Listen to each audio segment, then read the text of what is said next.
Hablemos de lo que está ocurriendo a nivel nacional. La marcha indígena que el pasado 7 de abril partió desde el departamento de Pando y que tenemos entendido, aquí tengo el dato de ya, por supuesto, rumbo final la sede de gobierno. No se tiene todavía un cálculo de cuándo podrían llegar hasta la ciudad de La Paz, tomando en cuenta que nos decían algunos de los dirigentes que están participando en esa marcha, claro, para ellos llegar de las tierras bajas, acercarse hacia el altiplano, reduce la velocidad, el ritmo de la marcha, la cantidad de días que vienen marchando, las ampollas, las heridas que derivan de esas ampollas, situaciones de deshidratación, porque no están hidratándose bien, no se están alimentando bien, no están descansando lo suficiente. En esa marcha que según los dirigentes supera a las 2.500 personas y que aseguran se irán sumando más marchistas, más organizaciones y movimientos sociales de diferentes regiones que tienen como destino llegar a la ciudad de La Paz. Están rechazando la ley 1720, antiguo proyecto de ley 157, que permite al INRA modificar y pasar de pequeña propiedad a mediana propiedad. Algo que entienden los marchistas va a promover el avance del monocultivo, el que se privaticen las tierras y que pueden poner en riesgo incluso las tierras comunitarias de origen. Desde el gobierno aseguran que esto no va a ocurrir, que la ley es voluntaria, que se subirá a esa lógica de mediana propiedad quien quiera y que no pondrá de ninguna manera en riesgo las tierras comunitarias de origen ni las titulaciones pendientes aún. Otro de los temas, otra de las marchas en todo caso, es la de los maestros. El magisterio a nivel nacional, que recordemos partió hace unos días de Calamarca y prevé llegar hasta la ciudad del Alto, mañana 1 de mayo, para participar del Cabildo de la Central Obrera Boliviana. ¿Qué pide el magisterio movilizado? Entre otras cosas, el incremento salarial del 20%. Parte del pedido también de la Central Obrera Boliviana, que mañana la Central Obrera Boliviana tendrá un ampliado en la ciudad del Alto, en el que varios sectores, como el magisterio y otros, formarán parte. De hecho, más temprano, diferentes personeros, voceros, autoridades o representantes de la COP llegaron hasta las puertas del Tribunal Supremo Electoral para solicitarle a esta institución el acompañamiento de veedores, como manda la ley, mañana a este cabildo en la ciudad de El Alto, para que las conclusiones que mañana emanen de ese encuentro, de ese cabildo, puedan tener algún tipo de carácter vinculante, algo que establece la propia Constitución Política del Estado, que reconoce al cabildo como un mecanismo de toma de decisiones. En ese sentido, a la cabeza de Mario Argollo, el secretario ejecutivo, llegaron hasta las puertas del Tribunal Supremo Electoral. No sabemos cuál fue la respuesta del ente electoral, si acompañará o no mañana a este cabildo. Y a horas del cabildo, el expresidente Carlos Mesa publicó un tuit en su cuenta de X, pero bueno, no nos acostumbramos a X, al tuit, que decía y hace referencia a lecciones de la historia, titula. En 1982, Hernán Siles acepta a regañadientes ser elegido con base en su triunfo electoral de 1980. Sabe que gobernará sin mayoría. Sabe también que la inmensa popularidad de la UDP le daría en una nueva elección la mayoría absoluta, pero el país está ansioso y cansado de esperar. La crisis voraz lo espera. Comienza su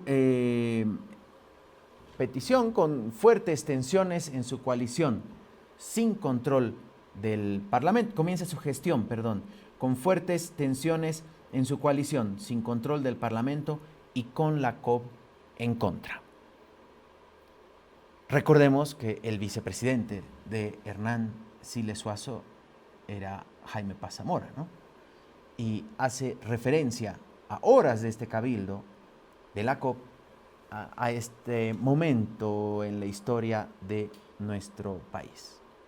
A ver si pasa los filtros y les llega a las personas que les tiene que llegar esta lección de historia que da el expresidente Carlos Mesa. Interpelación suspendida, otro de los temas. Hoy tenía que llevarse a cabo una interpelación a las 9 de la mañana al ministro de Hidrocarburos y Energías, que estaba, por supuesto, esta interpelación dirigida a Mauricio Medinaceli, exministro, que hace una semana fue removido del cargo, y esta interpelación era por el tema de el combustible de mala calidad. Tras una acción constitucional, déjà vu, suena a déjà vu, pero bueno, se recurrió a la justicia. El actual ministro, que lleva una semana apenas en el cargo, tenía que asistir a esta interpelación. Efectivamente no era una interpelación a el ministro Marcelo Blanco, era una interpelación a la figura del ministro, que hoy es ocupada por otra persona, diferente a la que estaba destinada la interpelación, pero así es la figura.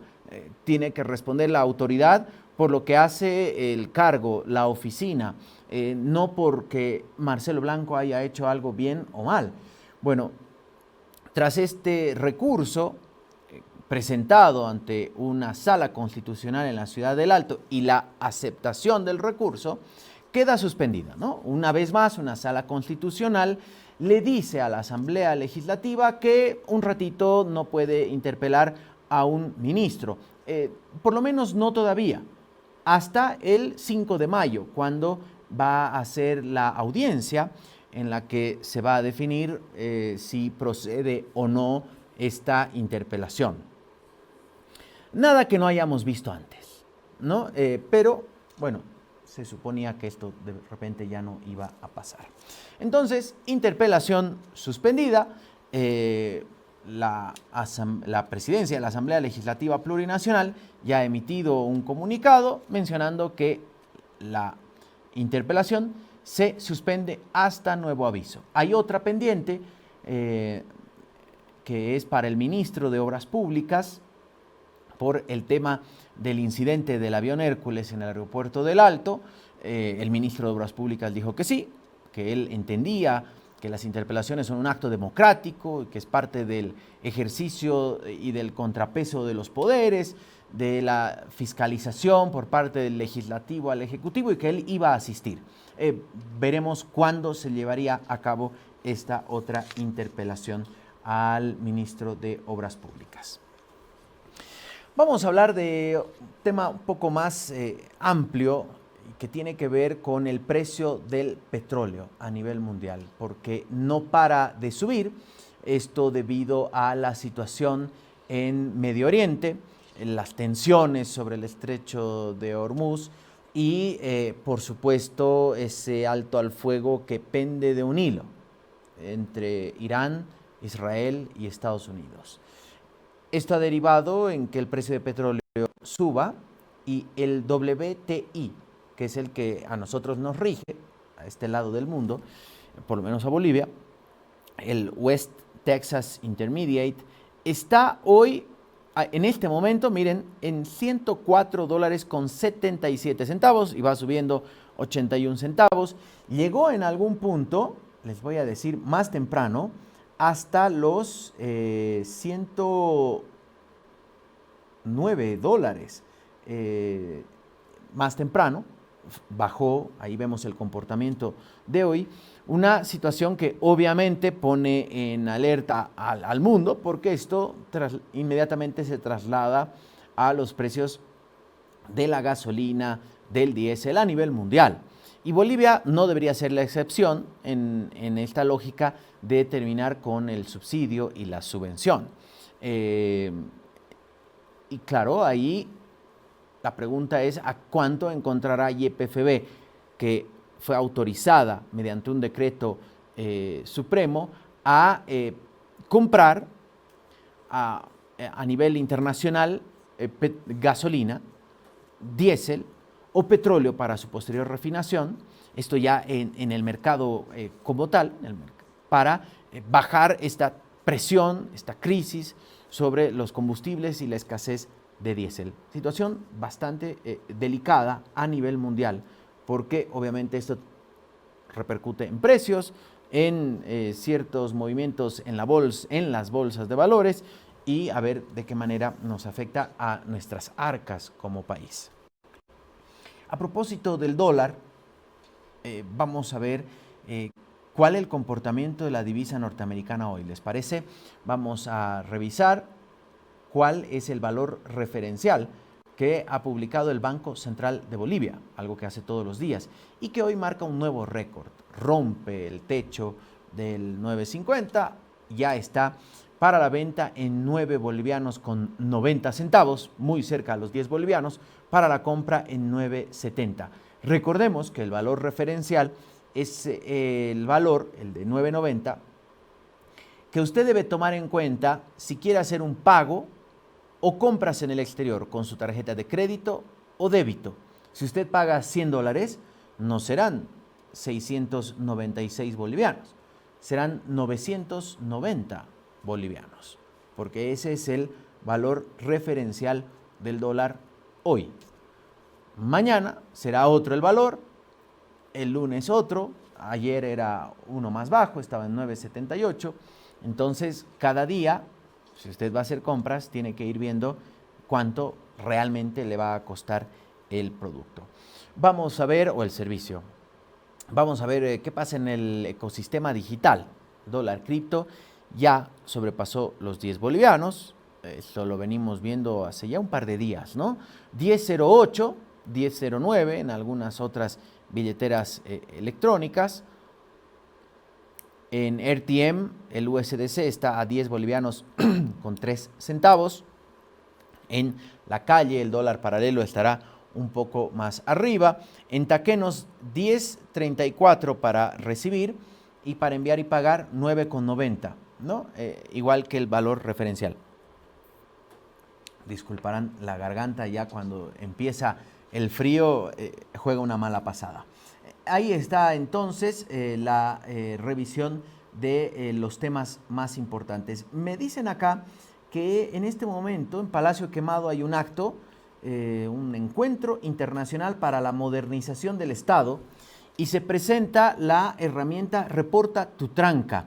Esto se está llevando a cabo con la presencia del presidente Rodrigo Paz, y tenemos entendido, no sé si hay alguna imagen de la testera, no sé si nos podrían mostrar, aquí por la fotografía que veo, está obviamente el ministro de la Presidencia, en este momento no sé quién hace uso de la palabra, pero también hay un invitado, un ministro argentino, Federico Sturzenegger, que se había anunciado iba a llegar a nuestro país. ¿Tienen alguna imagen de la testera para confirmar si está o no Federico Sturzenegger, miembro del gabinete del presidente de Argentina, Rodrigo Paz, Javier Milei? Sí, ahí está, el señor que está en el extremo, al lado del ministro Lupo. Federico Sturzenegger es el ministro, actualmente el ministro de Desregulación y Transformación del Estado de la República Argentina. Es quien ha diseñado el mega decreto para reestructurar el Estado, desburocratizar el Estado, desregular el Estado. De hecho, así se llama su ministerio. Pero ¿quién es Federico Sturzenegger? No es alguien nuevo en el Poder Ejecutivo. Es ministro actualmente del presidente Javier Milei, pero fue presidente del Banco Central en el gobierno de Mauricio Macri. Y además fue en el gobierno de, ahí está, en el extremo, de Fernando de la Rúa. Ustedes recuerdan aquel presidente que tuvo que irse en helicóptero el diciembre del 2001 en medio de un estallido social, de una crisis económica, de un corralito financiero. Bueno, él era justamente secretario de Política Económica del gobierno de Fernando de la Rúa.